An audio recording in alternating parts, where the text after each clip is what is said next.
Yo, peep this. You just clicked on Let's View It, and I'm Tyrone Cross. Welcome to my channel, so you already know. Let's view it. Let's view it. Let's view it. Let's view it. Let's view it. What's up, real ones? Welcome to Let's View It.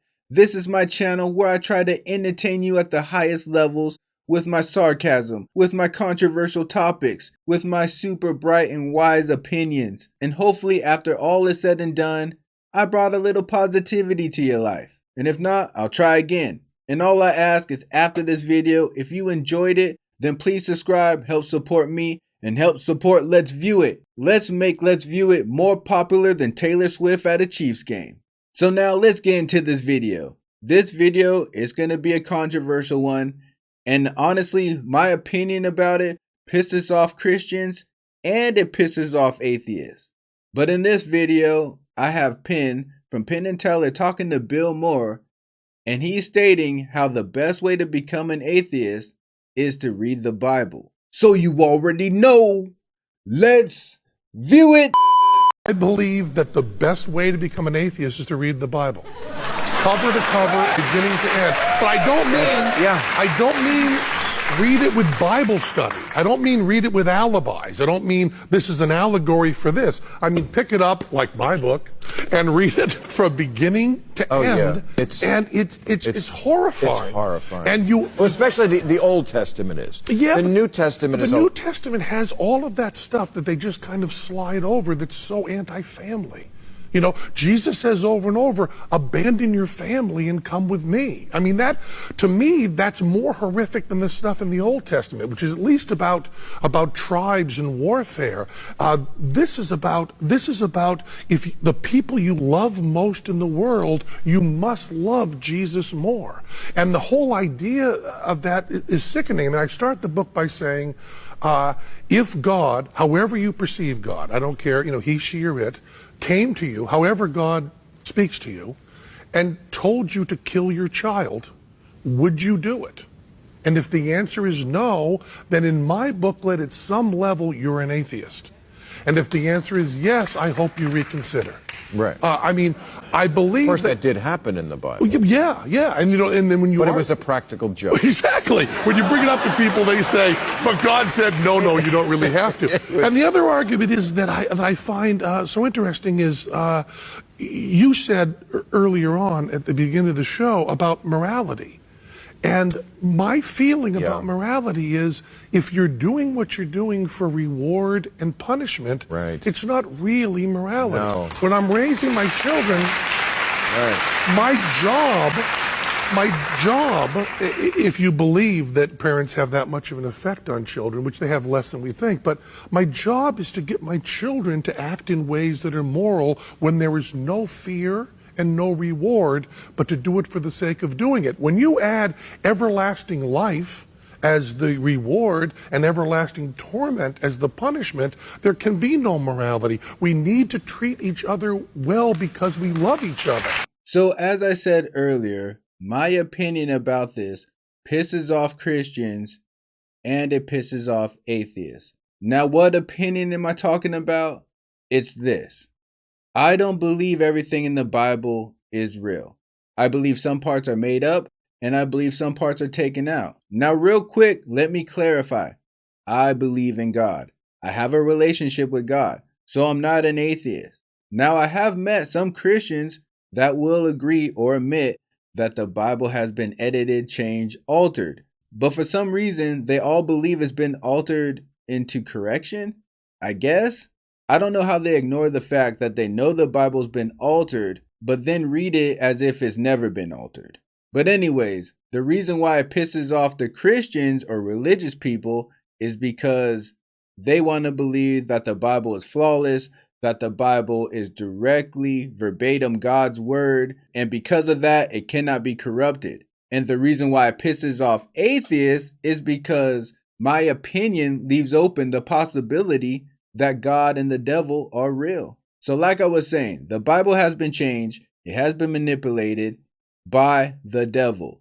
And if you want proof that it has been changed and edited, you can look up books and scriptures that have been taken out of the Bible.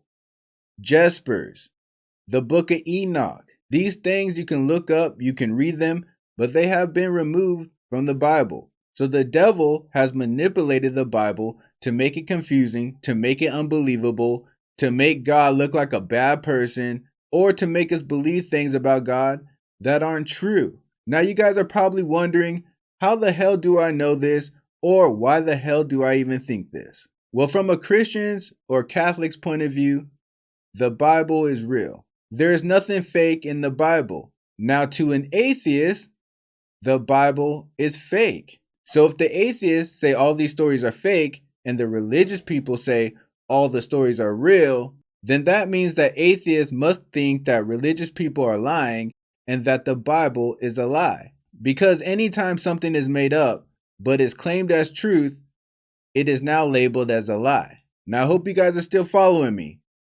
Now we all know the rule of life. In every lie, there's a tiny bit of truth. And I say that to say this. If you believe the Bible is a lie, then that means there must be some sort of truth in there. Even if it's just a little bit, there's some sort of truth in there. And that's the truth that we need to figure out. Now, what I'm about to say next, I'm talking to atheists, Christians, Catholics, everybody in the world. This is how I see God and the devil. This is how I broke down the Bible. There is clearly some type of war, spiritual war, whatever you want to call it, between good and evil, God and the devil. Now let's look at the parts in the Bible where they mention that God has given this world to the devil to deceive and to manipulate. It clearly says that the devil is the king of this world and he's the king of deception. For argument's sake, let's say that's real.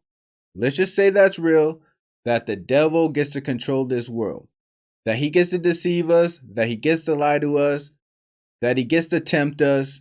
Let's just say that it's real. Can someone please explain to me why he wouldn't manipulate the Bible and churches? Or why do you think those are hands off to the devil?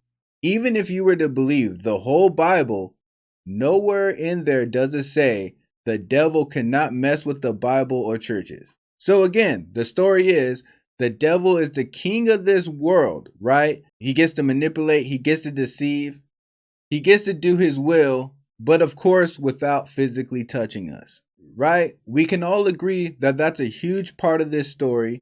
That's a huge part of religious belief. But check this.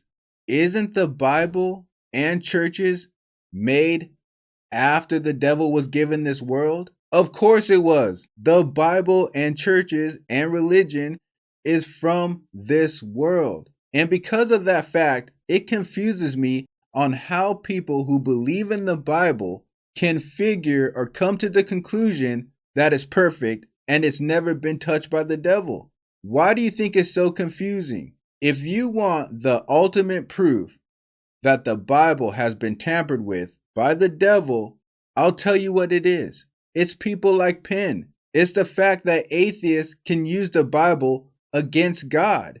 Do you really think God will make a book that can be used against himself? Like I said, I believe in God. I believe in the devil. But I also believe in truth because God is truth. And for me to sit here and say that there aren't parts in the Bible that don't make sense, that there aren't depictions of God that don't line up with what God should probably be, then I wouldn't be honest to myself or to anybody else. But with that being said, I fully believe I understand why the Bible seems that way. So yes, atheists can keep running to the book. They can keep bagging on the Bible because in my opinion, that's what it's really for. You don't even need a Bible to have a relationship with God because we were meant to have a direct relationship with him. Religion was made by man. The Bible was made by man. And the devil knows he can't beat God. So the best thing he can do is try to erase God, to try to make him unbelievable, to try to make him seem like he's not there. And that's why the devil also manipulates our science. When it comes to evolution, The earth being billions and billions and billions of years old, none of that stuff can they prove. Most of the ways they try to prove it is inaccurate and has flaws. But all they care about is that you think it's possible to evolve into a human being without God. So that's the video of Penn telling Bill Maher the best way to be an atheist is to read the Bible. And in some ways, honestly, he is right. Because like I said, the Bible has been manipulated, the Bible has been edited, and the Bible has been made to confuse by the devil. But now that you know the best way to become an atheist, I guess, is to read the Bible, all I need you guys to do is comment below. Tell me what you think. Did I piss you off with my opinion? Or do you find flaws in what I'm saying? Or do you agree with Penn? Or do you think the Bible is the whole truth, nothing but the truth? So help me God. But while you're telling me your thoughts, I'm also going to need you to hit that bell like the hunchback. Also click that hit checker button and subscribe with me. And I'll see you on the next trip.